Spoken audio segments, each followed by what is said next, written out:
मैं एक हाउसवाइफ हूँ और मेरे 3 बच्चे हैं। मेरा विवाह 1980 में वसंत पंचमी के दिन हुआ था। बचपन से ही मेरे घर में धार्मिक माहौल रहा है, इसलिए पूजा पाठ और हवन, दान वगैरह धार्मिक कार्यों से नाता जुड़ा हुआ था। शादी करके जब मैं ससुराल आई तब मेरे ससुराल का पूरा कुटुंब अतृप्त पितृ आत्माओं से परेशान था और शादी के दूसरे ही दिन हमारे पूर्वजों की अतृप्त पितृ आत्माओं ने मुझे भी सताना शुरू कर दिया। मेरे पति एक फैक्ट्री में नाइट शिफ्ट में काम करते थे, जिसकी वजह से रात को मैं अकेली होती थी। मेरे बगल में मेरी सास और ससुर का कमरा था। पहले कुछ दिन तो मुझे अजीब अजीब आवाजें और धुंधली आकृतियां नजर आने लगी, जिसे मैंने नजरअंदाज कर दिया। वह मेरी सबसे बड़ी भूल साबित हुई। धीरे धीरे घर की चीजों का अचानक गिर जाना और दिल दहला देने वाली काली चीखों का सिलसिला शुरू हो गया। मैंने अपनी सास और पति से इस बात की फरियाद की, पर उन्होंने मुझे यह कहकर समझा दिया कि सब ठीक हो जाएगा, पितृ कार्य जल्द करवाएंगे, तब ऐसी घटनाएं बंद हो जाएंगी।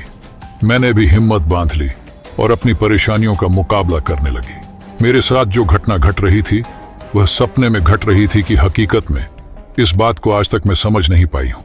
अब मैं जो बताने जा रही हूँ वह मेरे साथ लगातार 3 साल तक हुआ है। हर रात सोने के बाद खुले बालों वाली सफेद साड़ी वाली डरावनी औरत मेरे सामने खड़ी हो जाती थी और मुझे चिल्लाकर जगाती।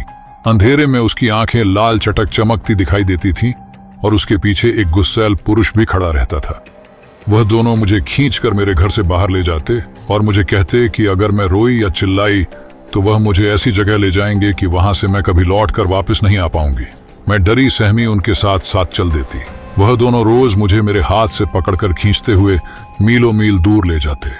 अंधेरे में यह सफर घंटों तक चलता रहता और मुझे अंत में वह दोनों किसी खंडहर जैसी जगह पर रोज खींच लाते। खंडहर पर पहुंचने के बाद अचानक वह गुस्सैल आदमी कहीं से कुल्हाड़ी लाकर गड्ढा खोदने लगता और उस डरावनी सफेद साड़ी वाली औरत से कहता कि इसे वापस नहीं जाने देना है, इसे यहाँ जिंदा ही गाड़ देना है। ये सुनकर मेरे तो हाथ पांव कांपने लगते और मैं चीख चीख कर बचाने की गुहार लगाने लगती। गड्ढा खोदने के बाद वह व्यक्ति मुझे गड्ढे में डालने लगता, पर वह विकराल औरत उसे ऐसा करने से रोकने लगती और उस आदमी से झिझगड़ते हुए मुझे वापस दौड़ाकर अपने घर मेरे पलंग तक पहुंचा आती थी। ऐसा करने पर वह गुस्सैल आदमी भी पीछे पीछे भागता हुआ वापस घर तक आता और सफेद साड़ी वाली डरावनी औरत को वहीं मेरे रूम में ही मारने पीटने लगता। वह सफेद साड़ी वाली औरत मार खाते खाते मेरी ओर देखती और वैश्याना तरीके से हंसती जाती।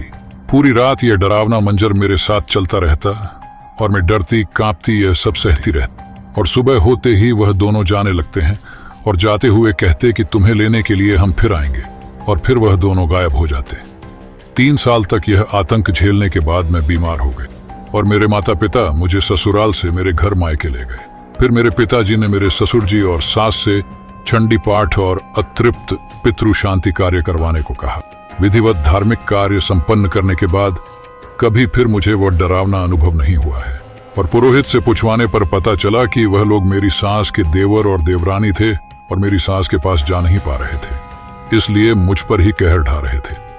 पुरोहित के कहे अनुसार वह दोनों मेरी सास के द्वारा सताए जाने की वजह से आत्महत्या करके मरे थे, इसीलिए वो भटक रहे थे। मेरे ससुराल वालों के कहने के मुताबिक मेरी सास के देवर और देवरानी बिना बताए कहीं चले गए थे और आज तक लापता हैं। फैमिली एल्बम में पुराने फोटोग्राफ देखने पर मैंने फौरन उन दोनों को पहचान लिया और कहानी यहीं पर समाप्त होती है। सो आई होप गाइस कि आपको ये हॉरर स्टोरी अच्छी लगी होगी। तो मिलते हैं आपसे नेक्स्ट हॉरर स्टोरी में। जब तक के लिए tata bye bye and thanks for watching. धन्यवाद।